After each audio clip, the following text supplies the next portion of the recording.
Hello friends, വളരെയേറെ important ആയിട്ടുള്ള ഒരു 10th ലെവൽ PYQ ആണ് നമ്മളിന്ന് ഡിസ്കസ് ചെയ്യുന്നത്. ഫസ്റ്റ് ക്വസ്റ്റ്യൻ നോക്കാം. 1956 കേരളം രൂപീകരിക്കുമ്പോൾ എത്ര ജില്ലകൾ ഉണ്ടായിരുന്നു? 1956 കേരളം രൂപീകരിക്കുമ്പോൾ എത്ര ജില്ലകൾ ഉണ്ടായിരുന്നു? 5 1956 കേരള സംസ്ഥാനം രൂപീകൃതമാകുമ്പോൾ ഉണ്ടായിരുന്ന ജില്ലകൾ എത്രയാണ്? 5. അടുത്ത ക്വസ്റ്റ്യൻ, കേരള നവോത്ഥാനത്തിൻ്റെ വഴിത്തിരിവായ അരുവിപ്പുറം പ്രതിഷ്ഠ നടത്തിയ സാമൂഹിക പരിഷ്കർത്താവ് ആര്? കേരള നവോത്ഥാനത്തിൻ്റെ വഴിത്തിരിവായ അരുവിപ്പുറം പ്രതിഷ്ഠ നടത്തിയ സാമൂഹിക പരിഷ്കർത്താവ് ശ്രീനാരായണ ഗുരുവാണ്. അരുവിപ്പുറം പ്രതിഷ്ഠ നടത്തിയ സാമൂഹിക പരിഷ്കർത്താവ് ആരാണ്? ശ്രീനാരായണ ഗുരു. കേരളത്തിലെ ആദ്യത്തെ റെയിൽപാത നിർമ്മിക്കപ്പെട്ട വർഷം? കേരളത്തിലെ ആദ്യത്തെ റെയിൽപാത നിർമ്മിക്കപ്പെട്ട വർഷം 1861. കേരളത്തിലെ ആദ്യത്തെ റെയിൽപാത നിർമ്മിക്കപ്പെട്ട വർഷം 1861. പയ്യന്നൂരിൽ വെച്ച് നടന്ന കോൺഗ്രസ് സമ്മേളനത്തിൻ്റെ അധ്യക്ഷൻ ആരായിരുന്നു? ജവഹർലാൽ നെഹ്റുവാണ്. പയ്യന്നൂരിൽ വെച്ച് നടന്ന കോൺഗ്രസ് സമ്മേളനത്തിൻ്റെ അധ്യക്ഷൻ ജവഹർലാൽ നെഹ്റു. തിരുവിതാംകൂറിലെ രാഷ്ട്രീയ പ്രക്ഷോഭവുമായി ബന്ധം ഇല്ലാത്തത് ഏത്? തിരുവിതാംകൂറിലെ രാഷ്ട്രീയ പ്രക്ഷോഭവുമായി ബന്ധമില്ലാത്തത് കീഴരിയൂർ ബോംബ് കേസാണ്.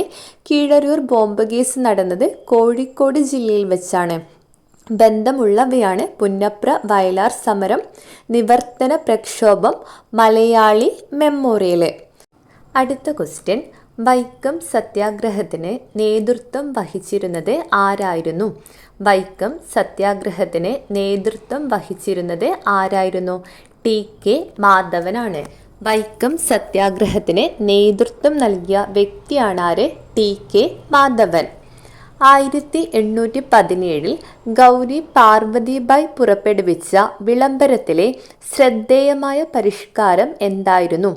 1817 ഗൗരി പാർവതിബായി പുറപ്പെടുവിച്ച വിളംബരത്തിലെ ശ്രദ്ധേയമായ പരിഷ്കാരം എന്തായിരുന്നു?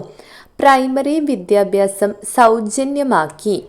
പ്രൈമറി വിദ്യാഭ്യാസം സൗജന്യമാക്കി എന്നതാണ് 1817 ഗൗരി പാർവതിബായി പുറപ്പെടുവിച്ച വിളംബരത്തിലെ ശ്രദ്ധേയമായ പരിഷ്കാരം. പ്രൈമറി വിദ്യാഭ്യാസം സൗജന്യമാക്കിയത് 1817 വിളംബരം പുറപ്പെടുവിച്ചത് ആരാണ്? ഗൗരി പാർവതിബായി ആണ്. ഗൗരി പാർവതിബായി. അടുത്ത ക്വസ്റ്റ്യൻ, യോഗക്ഷേമ സഭ രൂപീകരിക്കുന്നതിന് നേതൃത്വം നൽകിയത് ആരാണ്? യോഗക്ഷേമ സഭ രൂപീകരിക്കുന്നതിന് നേതൃത്വം നൽകിയത് VT ഭട്ടതിരിപ്പാടാണ്. യോഗക്ഷേമ സഭയുമായി ബന്ധപ്പെട്ട വ്യക്തി ആരെന്ന് ചോദിച്ചാൽ VT ഭട്ടതിരിപ്പാടാണ്. VT ഭട്ടതിരിപ്പാട്.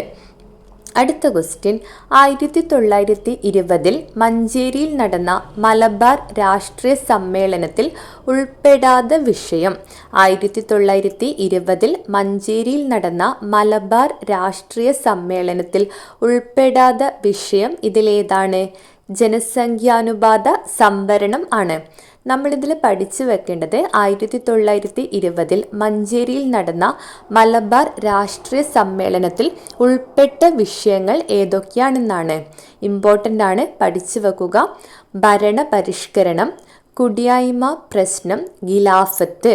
ഏതൊക്കെയാണ്? ഭരണ പരിഷ്കരണം, കുടിയായ്മ പ്രശ്നം, ഖിലാഫത്ത് എന്നിവയാണ് 1920 മഞ്ചേരിയിൽ നടന്ന മലബാർ രാഷ്ട്രീയ സമ്മേളനത്തിൽ ചർച്ച ചെയ്ത വിഷയങ്ങൾ. ഒന്നുകൂടി പറയാം. ഭരണ പരിഷ്കരണം, കുടിയായ്മ പ്രശ്നം, ഖിലാഫത്ത്. ഓക്കെ.